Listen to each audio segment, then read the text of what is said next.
Hello, everybody. My name is Noah Taff, and oh boy, I don't even know what to say about this pay per view. I mean, this pay per view went like this, and then it went like this, and then it went like this, and then it went like this, and then it went like this. It started alright, and then it crashed down, and then it got pulled way up, and then it crashed way back down in the final 2 minutes of the show. This was one of the most up and down pay-per-views I've ever seen in my life, and my god, there was some crazy shit on this. Let's get into what happened. So we started on the pre-show with Bryan and Rowan versus the Usos for not the SmackDown Tag Team Championships. Even though Bryan and Rowan are SmackDown Tag Team Champions, the belts were not on the line. They got about 12 minutes, and it was a really good match. Not surprising. I mean, these are two incredible teams. I gotta say, and I gotta give him credit, Eric Rowan has gotten a lot better. I really think so. He has gotten a lot better in ring. I know it might just be because Bryan makes him look good, and they might train together, and training with one of the best wrestlers of all time surely is helping, if that's true. But he's gotten a lot better in ring. I'm really impressed with him. The Usos ended up winning, again, non-title, so they didn't get the belts. But, I mean, they got a win, so good for them. The crowd was really into this match as well, by the way. They really, really liked this match. And I did too. And I guess even though they're on Raw, this means the Usos get another SmackDown Tag Team title match. I guess it's fine. I mean, it's 50-50 booking. Bryan and Rowan beat them 2 weeks ago. They'll probably have a third match, which, I don't know, either Bryan and Rowan will win clean again, or maybe the Revival will screw the Usos, something like that. Alright, next it was the Women's Money in the Bank ladder match. Let's see the participants. It was Bayley versus Carmella versus Dana Brooke versus Ember Moon versus Mandy Rose. Sonya Deville was at ringside, that matters. Versus Naomi versus Natalya versus Nikki Cross. Again, Nikki Cross took over for Alexa Bliss. Bliss suffered apparently another concussion. Apparently the injury actually isn't that bad, but she was being held out for precautionary reasons due to the fact that she's been injured most of the past year, and this is a ladder match, so fair enough. This match got a little under 14 minutes. It was a little bit botchy, but for the most part, they pulled it together. Crowd was into it. Everybody really got their shit in. Dana did a lot of good shit in this match. I was impressed with her. She really got her shit in this match. Nikki looked impressive. Everybody got stuff in. Everybody did. Sonya, I told you, was at ringside. That ended up mattering because actually, before I get to that, there was a spot in this where it looked like Mandy accidentally trapped Carmella's knee in the ladder, and then Mandy was trying to do something else to her, and Carmella was literally pushing her off. Looked like Shoot pushing her off, because Mandy looked confused. Like, what are you doing? Like, Mandy was legit, didn't know what to do, and looked like Mel was just Shoot pushing her off. And then they took her to the back, and it looked like a legitimate injury, although Carmella ended up coming back later in the match, and doing a super kick perfectly fine, so it maybe wasn't a Shoot injury. But even though that one part just looked strange, it was really strange. But anyway, Sonya ended up, I believe, pulling Ember off the ladder when Ember was trying to get the briefcase, and or it might have been Nikki, one or the other. Sonya ended up pulling them down, and then Mandy had been laid out, but Sonya put her on her shoulders and tried to climb the ladder with her to take her to the briefcase, and so Mandy was about to get it, but then Bayley raced up the ladder, threw them both off, and Bayley won the Money in the Bank briefcase. Good for her. I said, I thought Mandy was going to win, but I said before, I think the two people who should have won was Ember or Bayley. Ember had a really cool spot, by the way, where she jumped off the ladder into the ring and hit somebody with the Eclipse. That was really sweet. And I'm glad Bayley won, and we might hear from Bayley a little bit later. Alright, now's where the show starts to get weird. Rey Mysterio versus Samoa Joe for the United States Championship. I had Rey winning because if Rey would have won, he would become a Grand Slam champion. This match went a minute 40 after their Mania match went 50 seconds. Basically, they fought for a little bit. Rey ended up busting Joe open hard, might have broken his nose, and then Rey rolled him up, and even though Joe's shoulder was clearly off the mat for the entirety of the count, even before the ref's hand hit a 1, Joe's shoulder was up. Rey got the free count, and Rey Mysterio is the United States champion for the first time in his career. He has now completed the Modern Grand Slam. Good for him. The rumor going around, what's being reported, is apparently this match was called short because of how much blood Joe was losing. I don't know about that. That might just be an excuse because they botched the finish. I don't know. It definitely looked, something was off. Either way, something was off. Afterwards, Ray tried to celebrate with Dominic. Joe ended up laying him out. I thought he was going to attack Dominic. He didn't. Also, fun fact, Michael Cole said he's laying Ray out in front of his teenage son. Dominic's 22, but whatever. And yeah, obviously this feud isn't over. It'll go to SummerSlam. But yeah, that was weird. All of that was weird. Alright, now we get to this crap. Shane McMahon versus The Miz in a steel cage match. This match was 13 minutes. It felt longer. Shane controlled half the match. Miz controlled half the match. It was pretty 50-50. It was pretty boring, to be honest. I mean, the only fun part, I guess, was when Miz was hitting him with a chair. They ended up fighting to the top of the cage. Shane was trying to fall down. Miz held onto him, but Miz grabbed onto his shirt, and Shane slipped out of his shirt and fell to the ground and won. So Shane beats The Miz again. Yay! But we need to talk about the real screwy part of this match. Remember how last time, in the last match, I told you that there was a botch finish? Well, we're not done with that, are we? So, during the steel cage match, I should bring this up. There's a spot. Miz puts Shane in a figure 4, right? Shane goes to get the ropes, but it doesn't break the hold because the steel cage is no disqualification. And there's no rope breaks in a no disqualification match. Remember that fact.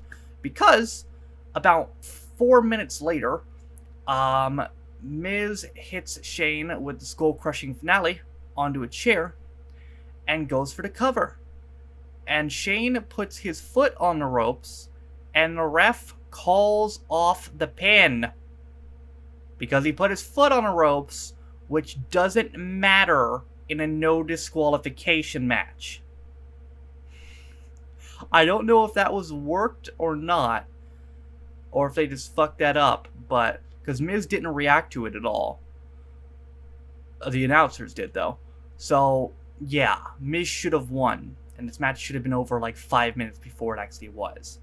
But instead, we had to sit for more of this crap, and instead, Shane beat him again, and instead, we're dragging this out to SummerSlam. So, whoop-de-fucking-do for that. Alright, up next, Cruiserweight title. Yes, that's right, the Cruiserweight's got on the main card today. Ariya Daivari versus Tony Nese. Ariya came out, by the way, in like a Lamborghini or a Porsche or whatever. He had an Alberto Del Rio rental car. Good for him. That's pretty neat. So Arabian Del Rio and Tony Nese went for a little under 10 minutes, which is typical for the Cruiserweights, but at least they got a match on the card. This match wasn't as good as previous Cruiserweight matches that have been on the pre-show, like, Murphy and Nese and Murphy and Ali and Murphy and Alexander, matches like that. But they got the main card, and unfortunately they didn't really earn it as much as those other matches earned it. It wasn't a bad match, but it didn't really pick up to the last 3 minutes, and the crowd wasn't really into it, especially because it had to go on right after that shitty steel cage match, which killed the crowd's momentum. Nese ended up kicking out of like a bunch of moves Daivari did, and then hit him with a running knee and beat him. So way to make Daivari look strong. Nese just basically fucking shit on him, kinda, to be honest. He kicked out of all his shit, then did a running knee and beat him. So, Nese retains. Looks like his title run will go on a little bit longer. So now it's time for Becky Lynch's double title defenses. As I correctly predicted, Becky versus Lacey went on first. They had an alright match. Lacey looks pretty good in the ring. I'm liking Lacey a little more every week, I gotta be honest. There was a brilliant thing I saw online where she really lives the gimmick. She was like in like a sea of people out there or whatever, or like there's people looking for an autograph. And this little kid wanted a high five, and she takes a cloth and puts it on her hand and high fives the kid. If you haven't seen it, it's hilarious. She's really into her gimmick, and as long as there's a thing of living your gimmick too much, but living it like that, kind of old school, it's tremendous. And I'm liking her more and more as the weeks go by. This match was all right. I guess they weren't given much time. Becky beat her in about 8 minutes and 40 seconds. Also, there was this part near the end, the finish, again, fucked up. Lacey had Becky pinned, and Becky's shoulders were both down, and I would have had a 3, but for whatever reason, the ref didn't count, because he didn't feel like it, because the officiating is crooked tonight, in the 3rd straight fucking match. I mean, what the hell was going on with the refs tonight? I honestly don't know. I honestly, truly to God, don't know. I I don't know. I really, that's just, it's weird. But, and then after that, Becky rolled out of that pin, and maybe her shoulders were supposed to be up, I don't know, but they weren't. She rolled out of the pin, got into disarmor, Lacey immediately tapped, and that was it. Becky then went to leave, but here comes Charlotte down to the ring saying, nah, son, we're going to have my title match now. Becky was like, alright. So they battled back and forth for like 6 minutes, and Becky was about to get the upper hand, it looked like, and then Lacey ended up punching her in the face while the ref was distracted by Charlotte, and Charlotte hit a big boot and beats Becky. And Charlotte is now a 9-time women's champion. Ain't that neat? Oh god. A record 4-time SmackDown women's champion as well. So, then Becky, obviously pissed at losing her second belt, no longer being Becky 2 belt, she's now Becky normal 1 belt, attacked Lacey after the match, and Charlotte, because she's a dick, decided to help Lacey jump Becky. They were beating her up in a ring, and then Bayley, the new Mrs. Money in the Bank, came down the ring, took Lacey out, and then Charlotte had gotten the upper hand, but Charlotte went to go spear Bayley, and then Charlotte missed and ran headfirst into the turnbuckle. Becky was outside of the ring. Bayley decided, screw it, I'm gonna cash in. She did. This is another thing, which is possibly crooked officiating, but they've done this sometimes with cash-ins. It's so weird. Like, I remember when Daniel Bryan had the briefcase. Like, first let me explain what happened. Charlotte didn't get up. The ref just rang the bell, and then Bayley, put her into position, hit the elbow drop, and won. And Bayley is the new SmackDown Women's Champion, which is tremendous. We'll get back to that in a second. But that was the big controversy, that the ref didn't have... Charlotte never got to her feet. And I guess the official rule is you have to get to your feet for it to be an official match. But, like, they're so wishy-washy on that shit. Remember when Bryan was Mr. Money in the Bank, and he cashed in on Henry while Henry had been knocked out by the Big Show or whatever, and he seemingly won the title, but then Teddy Long came out and said, holla, holla, holla, playa, hold on a second there. You didn't win because Mark didn't get to his feet or whatever. So, yeah. But then, like, 2 weeks later at TLC, he cashed in on Big Show, and Big Show was unconscious, so he wasn't allowed to get up, and they just rung the bell, and then Bryan won, and then Teddy Long didn't have a problem with that. So they're so wishy-washy on it. So I guess you can count that as a controversy if you want to. I personally don't care. Awesome for Bayley. She regained her singles push and her singles momentum and her crowd support all in one night. It's incredible what can happen in a couple hours, huh? Won the Money in the Bank, won the SmackDown Women's Championship. Fun fact, people are saying she's now the first ever Women's Grand Slam, which I guess you could technically count Grand Slam, Triple Crown, both, because she has now won the NXT Women's title, the Raw Women's title, the SmackDown Women's title, and the WWE Women's Tag Team titles. Only woman ever to do that. Unless Sasha comes back and beats her for the SmackDown Women's title, then Sasha would be the second. Which could be a possibility. Who knows? Maybe they could lure Sasha back for that, for finally getting a feud with Bayley, which they should have done a year and a half ago. But regardless of that, she didn't show up, by the way, in case you were wondering. Bayley won, regained her momentum. Good for her. Absolutely loved it. Absolutely loved it. And yeah, that definitely brought the momentum of the show back up. But however, before we can go up more, sometimes we have to go back down. Because next we had Roman Reigns versus Elias. Basically, Roman was walking backstage, just being the big dog, and Elias fucking sneaked on him and smacked him in the back of his acoustic guitar. Elias went to the ring, got an electric guitar. That was pretty neat. Did some strumming shit on the guitar, and then went to leave, and the big dog came out, attacked him, threw him in the ring, bell ring, spear, Roman beats Elias in 10 seconds. That's great.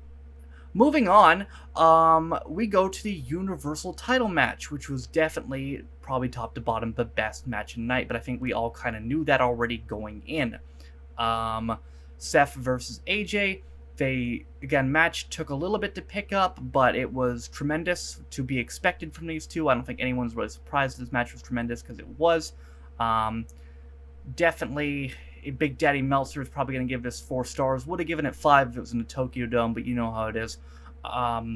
There was an incredible counter, one of the best counters I've seen in years, where Rollins went for the curb stomp, and then AJ popped him up into the Styles Clash. But if you know Seth Rollins, you know he kicks out of everything, so he kicked out. Seth ended up hitting the curb stomp and beating AJ clean. AJ teased turning heel after the match. Ultimately, he didn't. He shook Rollins' hand. Now, but do remember, after AJ lost clean to Roman twice in their babyface versus babyface feud in 2016, he ended up turning heel a couple weeks later on Cena. So it is still possible that AJ turns heel here. I wouldn't put money on it, but I'd like to see it. I'd very much like to see it. But if he does turn heel, it probably won't be on Rollins. It would probably be on somebody else. But I'd still like to see AJ turn heel. But yeah, incredible match. It was what was to be expected from these two. They tore the house down, and Rollins still a champion. Cool. Moving on next to another pretty good title match. Well, actually, first in between, Lucha House Party came out for the apparent six-man tag match, and then Big Daddy Racist Lars Sullivan came out and beat them up because he hates minorities. Then we come to the WWE title match, Kofi Kingston versus the Big O Kevin Owens. They had a good match, not as good as the Universal title match. That was hard to follow, but they had a good match, and there was a cool spot where Kofi dove on the outside and Kevin caught him in a super kick. Kevin hit a lot of shit. He hit the stunner. He hit the pop-up powerbomb. Kofi hit the SOS. Kofi ended up beating him with Trouble in Paradise, though, clean after Kevin took Kofi's shoes off, threw him at the announce table in frustration, and Kofi hit him with the barefooted Trouble in Paradise. Well, he had socks on, but you get what I mean. The no-footed Trouble in Paradise. No-shoed Trouble in Paradise. The no-footed. The no-shoed Trouble in Paradise.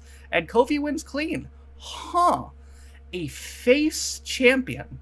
A baby face champion that just beats heels clean.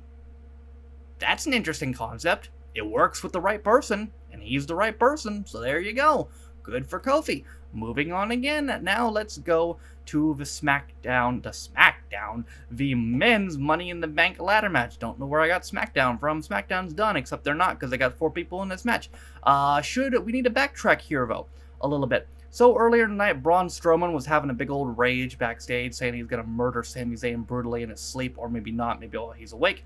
Then we cut to a little later on in the show. Sami Zayn was hung upside down backstage, and he was all dead and stuff.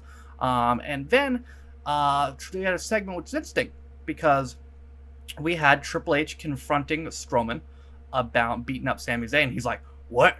That wasn't me. I didn't beat up Sami Zayn." And Triple H's like, "Yeah, whatever. I don't care if you didn't beat up Sami Zayn. You gotta get out of the building." So Strowman was like, "Whatever. You're gonna get these hands," or whatever. And he left and stuff. And so the point is, Sami's out. So now we're 4 SmackDown, 7 Raw guys. 7 Raw guys. 7 guys total. 4 SmackDown, 3 Raw guys. I don't remember all the participants off the top of my head, so I'm going to refresh myself. It was Ali, Baron Corbin, Andrade, Drew McIntyre, Finn Balor, who's also the Intercontinental Champion, Randy Orton, and Ricochet. This was almost the longest match tonight. 19 minutes right on the docket. We're on the docket. Right on the dot. That's a better word for it. 19 minutes right on the dot. The Universal title match was 19 minutes and 45 seconds. They got a little bit more time, and no 20-minute plus match tonight. None of the matches went 20 plus minutes. The Universal title match was just short of that. This was a great match. This was shaken up to be an all-timer, man. It really was. And I gotta say, after Sammy got took out, most people thought it was going to be Bray. And I figured, well, they're not going to have Bray wrestle a 20-minute match in his first match back. That'd be stupid. So I figured Bray's going to come in near the end of the match and win this fucking thing. He's going to be the replacement. He'll be the 8th man. That'd be lit. That's not what happened. So they had a great match. Everybody got their shit in. Orton, as predicted, didn't do much in terms of physical stuff because, I mean, he's Randy Orton, and he had just come off a 2-week European tour, and you know how Orton works. He wasn't going to do shit in this match. He got in a cool RKO, though. The spot of the night came in this match when Andrade sunset flipped powerbomb Balor off a ladder through another ladder, except he didn't go through. He literally bounced off the fucking thing. Corbin ended up, I believe, choke slamming Ricochet through a ladder on the outside. No, it was McIntyre, I think, like back body dropped him for a ladder on the outside. Corbin then threw McIntyre out of the match. They were teaming most of the match, but then Corbin turned on him, and then McIntyre turned on him, and then Corbin threw him out of the match. But then Ali was able to get Corbin off the match, and Ali was there. Mustafa Ali is going to be Money in the Bank. And then, oh God, here comes the pain. Here comes the pain for everybody. I'm in pain just thinking about this, but I'm going to finish it. Brock Lesnar, the Bork himself, comes to the ring, and he's like, yeet, and he yeets Ali out of the way, and he climbs a ladder. I wonder how much money they paid him to climb a ladder. That's interesting. And he got the briefcase, and he was the 8th man, even though he wasn't even technically in the match. So Brock Lesnar wins the Money in the Bank. It's not a prank. I'm not joshing you. That's what happened. Brock Lesnar won the Money in the Bank. You know, the show, again, it was elevating, man. It was really elevating. We had Bayley's win. We had a great Universal title match. We had a great WWE title match. This match was fucking shaping up to be an all-timer, and it would have been, and had Drew or Andrade or literally anybody not named Baron Corbin or Randy Orton won this match, it would have been a good pay-per-view. It was a decent pay-per-view. It was teetering. If the last match, the ending of the match had gone good, this pay-per-view would have been seen as good. If it went bad, this pay-per-view would have been seen as bad. It went bad because Brock Lesnar won the Money in the Bank. And it was terrible. It was god-awful. I mean, I don't watch Game of Thrones. Apparently their finale was disappointing. I doubt it was worse than this. Like, what the fuck, dude? Just what the fuck? You could have given it to Andrade, you could have given it to McIntyre, you could have had Sammy come back and be like, "Olay, bitches, I'm not really dead," and he wins. You could have had Strowman. Hell, Strowman, that would have sucked, but it would have been better than Brock fucking Lesnar being the mystery man. You could have had Bray. You could have capitalized on Bray's newfound momentum and given him a briefcase just like that, and he could have been a creepy briefcase man. That would have been cool. I mean, what the fuck? Just what the fuck? I really wanted him to go back to UFC, because while I've said, and I still maintain this, I am fine with Lesnar staying, as long as he's not in the title picture. We all knew that wasn't a realistic scenario. If he's going to be here, he's going to be in the title picture. And now, this means one of two things, and they're both terrible. Either A, Brock Lesnar is going to beat Seth Rollins, probably in Saudi Arabia, and become a 3-time Universal Champion, or B, the men's Money in the Bank briefcase holder is going to fail for the 3rd year in a row. So we're fucked either way, basically. So that's fun. What would I give this pay-per-view? I'll go with the classic Bret Hart rating and give it 4 out of 10. Because, why? Just why? I probably would have given it 6 or 7, to be honest, if the right person had won Money in the Bank. But this brings it down to a 4 for me. It's one of the worst pay-per-view endings since last year when Brock Lesnar invaded the Hell in a Cell. And then fucking, why does Brock... I mean, I'm not big on gimmick pay-per-views either, but Brock Lesnar really doesn't like gimmick pay-per-views. I mean, that's the worst thing I've seen since he invaded Hell in a Cell. And Braun Strowman's Money in the Bank cash-in, ironically, ended in a no contest. How do you lose the Money in the Bank to a no contest? If it's a no contest, just give the briefcase back to him. That doesn't make any fucking sense. But, yeah, this pay-per-view was frustrating.